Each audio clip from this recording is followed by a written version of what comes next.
Bizге айтып тұр, бүтін түбірлерін анықтап көбейтішке жікте деп тұр. Бүтін түбірлерін. Енді бүтін түбірлерін анықтап көбейтішке жіктеу үшін бірінші тең 0 деп теңдеу шешу керек болып тұр ғой, енді бұл көбейтіштен теңдеу шешу үшін алмат жайрақ сөйлеңдер. Шешу үшін мына бос мүшесіне қарайсың. Бос мүшесі 9, бос мүшесінің бөлгіштерін жазып аласың. 9-ның бөлгіштері қандай? Плюс-минус 1. Плюс-минус 3. Плюс-минус 9. Демек, қазір біз x-тің орнына осы сандарды қойып, амалды орындауымыз керек. 0 шыққанға дейін. Мысалға, f1-ді қойайын x-тің орнына. 1-дің 3 дәрежесі. 5 көбейту 1-дің квадраты, 3 көбейту 1, азайту 9. Неше шығады? 0 шығады екен. Демек, мына теңдеудің бірінші мәні x тең 1 екен. 1-ді қойғанда теңдікті қанағаттандырды 0-ге тең болды. Енді ары қарай. Сонда x куб плюс 5x квадрат плюс 3x минус 9 тең. Бізге көбейтішке жікте деген еді ғой, бірінші жақшам x минус 1 шықты міне. Екінші жақша қаншаға тең болатын білмеймін, екінші көбейтінді. Сол үшін осыған дейінгі өткен бұрыштап бөлу деген бар ғой, соны қолданамын.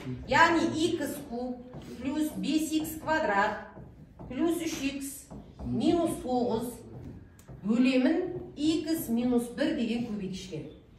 Ал нешеден беремін? X квадраттан бересін. X куб минус x квадрат азайтамын 0. На екеуін азайтсам 6x квадрат шығады. Плюс 3x минус 9. Нешеден беремін? 6x-тан беремін. Көбейтемін. 6x квадрат минус 6x басқа жоқ екен ғой. Әжер жоқ. Екеуін азайтамын тағы да. 0. Мына екеуін азайтсам 9x минус 9. Нешеден берем? 9-дан берем. 9x минус 9. 0. Сонда екінші жақшам менің x квадрат плюс 6x плюс 9 еді. Мынау квадрат 3 мүше шықты, бұны тағы да көбейтішке жіктеуге болады. Соны көбейтішке жіктейік. Біреулеріңіз оны 0-ге теңесіп шешіп атсыздар. Дұрыс, ол да қате жол емес.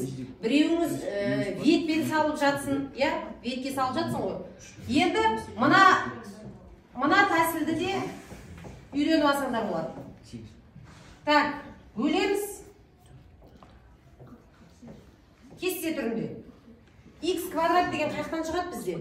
X пен X-ті көбейткеннен шығады, 9 деген қаяқтан шығады бізден? 3 пен 3-ті көбейткенде шығады. Енді мына 2 қарама-қарсын көбейтсем 3x, мына 2 қарама-қарсын көбейтсем 3x. Екеуін қоссам 6x шығып тұр ма? Шығып тұр. Сонда екінші жақшаны мына түрде жазады екенбіз. Бірінші жақшаны жазып аламыз. Екінші жақша x плюс 3, x плюс 3 екен. Міне, бізге сұрады көбейтішке жікте деп.